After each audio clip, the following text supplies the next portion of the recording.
অথবা ওই লোক ঢাকা শহরে তার নিজের যে বাসা আছে, বেডরুম আছে, সেই বেডরুমে বসেও কথা বলতে পারে, তাই না? উনি কিন্তু কিছু দেখায় না যে ভাই এইটা হয়েছে আপনার সেই কাজের এরিয়া, এই হয়েছে মেশিন, অথবা এই কাজ আপনার করতেইব, এরকম কিছুই বলে নাই।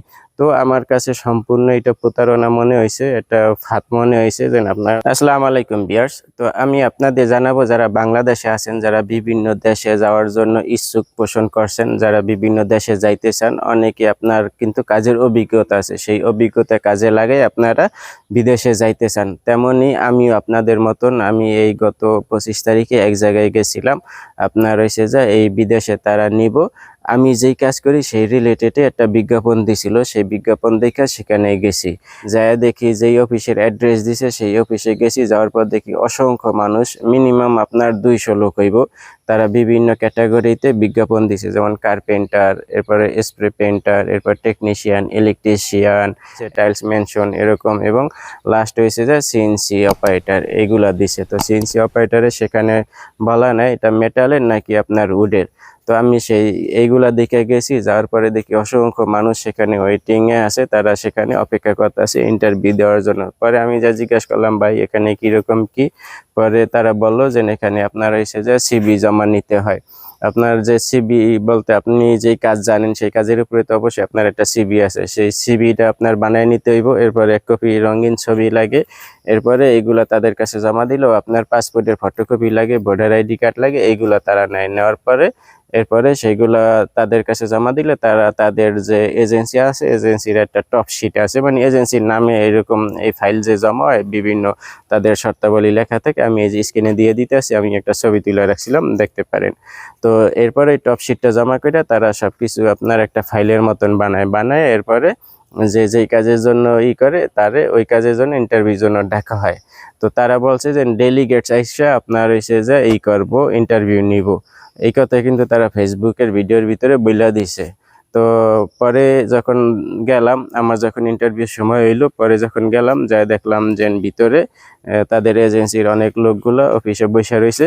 এরপরে একটা ল্যাপটপের ভিতরে আপনার একজন মানুষ ভিডিও কলে ওখান থেকে। তো এর আগেও কারা জানি ইন্টারভিউ দিছে কোন ক্যাটাগরির জন্য। তো আমরা যে ইন্টারভিউর জন্য গেছিলাম 5-6 জন লোক ছিলাম এই সিএনসি অপারেটর হিসাবে।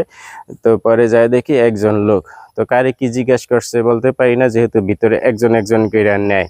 তো পরে আমি যখন ভিতরে গেলাম, যাওয়ার পরে আমার বলতে আসে যে আপনি কি কাজ জানেন?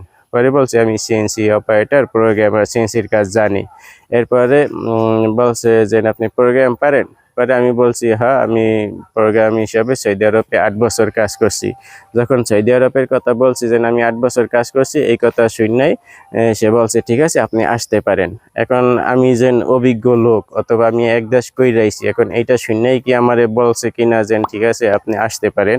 তো তারপর ওরা আমার ফাইনাল কোনো কিছু জানে না।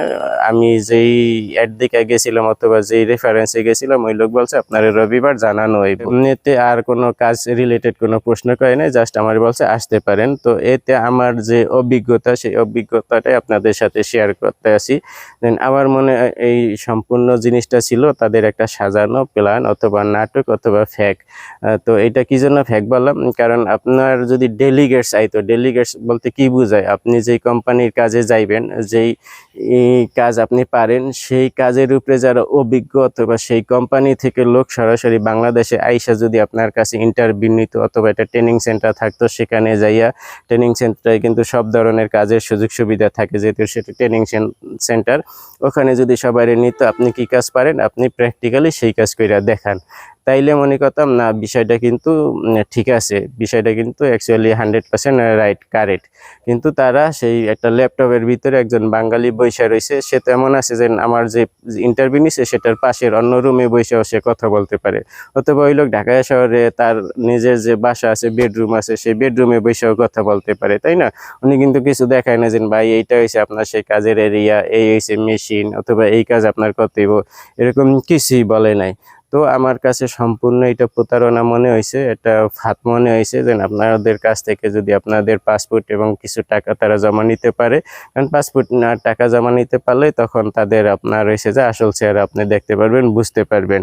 তখন তারা আপনার কাছ থেকে টাকা নিয়ে বলবো আজ না কাল, কাল না পরশু, এই ঝামেলা ওই ঝামেলা, তো এইটা হইছে ওইটা হইছে, এখন আরো টাকা দেন, এরকম কইরা হয়তো এই টাকা হাতানের একটা প্রসেস তারা এগুলা সাজাইয়া কারণ আপনারা জানেন যে এই যারা বিদেশে লোক পাঠায় এই আদম ব্যবসা সবচেয়ে কঠিন একটা ব্যবসা, সবচেয়ে বিশাল একটা ভয়ানক একটা ব্যবসা কিন্তু এই আদম ব্যবসা, মানব পাচার বলা যায় এগুলা কিন্তু।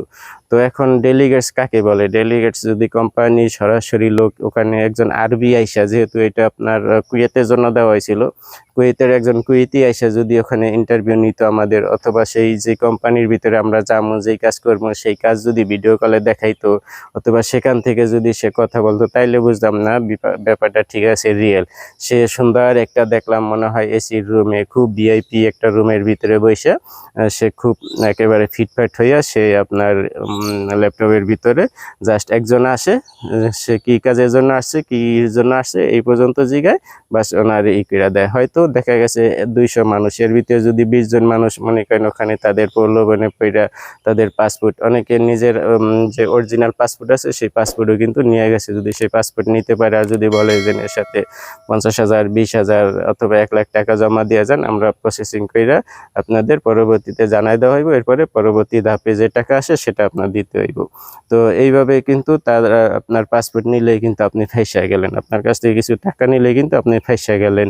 এরপরে দেখা যাচ্ছে আপনি পাসপোর্ট চাইবেন, দিব না, তখন বলছে যাদের পাসপোর্ট দরকার আপনারা পাসপোর্ট পাইবেন না, কিন্তু আমাদের এই প্রসেসিং হয়েছে, এই খরচ হয়েছে, এই বাবদ আপনার কাছ থেকে 20,000 টাকা 30,000 টাকা অথবা 50,000 টাকা কাটা হইলো, আপনি এসে আপনার পাসপোর্ট নিয়ে যান।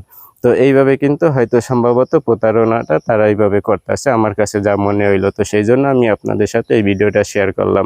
তো এরপরে বাকি আপনাদের যদি কোনো কিছু জানা থাকে ভিডিও নিচে কমেন্ট করে জানাইবেন, যারা এরকম